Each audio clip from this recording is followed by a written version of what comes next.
Okay. Ito na guys, second payments namin. Bakit nga ba 4,000 plus yung nabayaran ko sa second payments namin? So ito ang abangan natin guys, panoorin natin. Ang hindi ko lang magustuhan guys, yung pababalikin kaagad kami sa April, 3 buwan lang yun. Hey kid, don't ever let them get inside your head. They'll tell you what to do in life instead of everything you know that you could get. Don't let them guide your life towards regret. I'll fight for what I love with every. Okay guys, ito na nga guys yung second payments natin. Ito na nga, nakasalang na yung ating Suzuki White. Ayan, Suzuki Espresso. Ayan na guys, oh. Pinuksan na nila yung unahan. So, sa oras na yan guys ay sinisit up na nila. Itataas na nila yung ating sasakyan. Ayan. Para ma-change oil na nila. At kung ano-ano pa ang mga gagawin na guys. Ganito pala guys ang sistema diyan guys, hindi pala kasama diyan guys yung yung lilinisan nila yung makina guys sa ating sasakyan. Ang ginagawa lang nila guys ay yung mga parts lang na papalitan, saka yung sa filter ng mga aircon guys, yun lang yung lilinisin nila. At sa gulong, yung mga preno, yan, check nila. At saka yung mga kalawang guys sa taas, pero yung paglinis sa engine, hindi talaga nila kasama yan guys sa bayad. So dapat guys ang babayaran ko dyan ay 3,825. So ngayon pinalinis ko yung engine makina guys ng ating sasakyan kasi sobrang alikabok nga yun.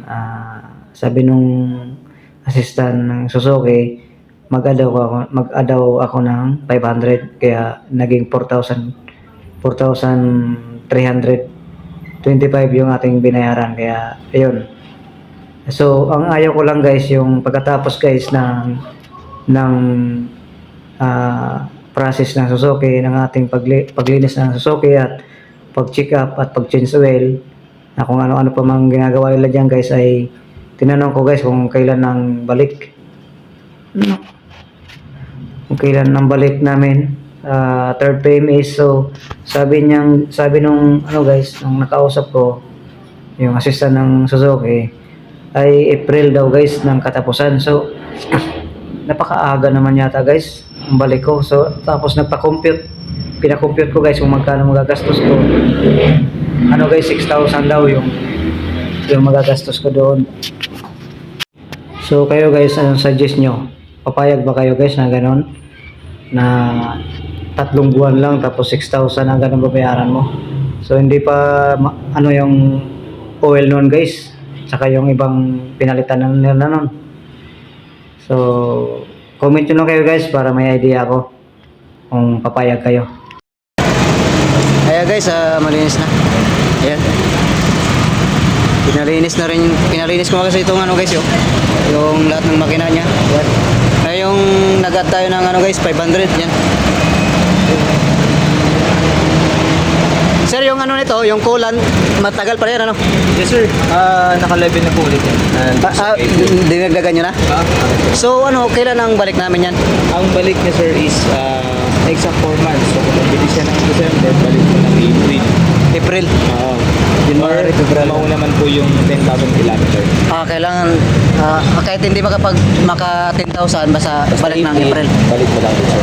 Wala naman date yun sir, kahit mga last week ng April para matuloy pa yung mileage. Oo, sige. Para ma-avail mo rin yung free labor mo. Sige.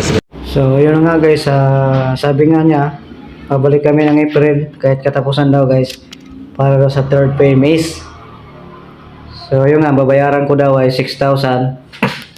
Pero hindi naman daw pala guys, bababa pa naman daw yun kasi mayroon pa naman daw na hindi papalitan sa na yun.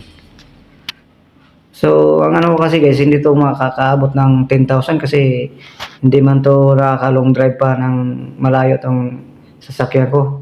Ang second payments nga nito guys ay 4,000 lang guys. So bahala na kung anong ang desisyon nito. So yan na nga guys, yung yung pinalinis natin yung makina niya. Ayan, nag-add tayo ng 500 dyan sa kay Suzuki. Ayan guys, okay. Ayan guys, maraming salamat sa inyong pagsuporta. Ayan, yung panonood. Ayan. Okay, tapos na yung 2 PMS natin. Pangalawang PMS. Okay, bye-bye.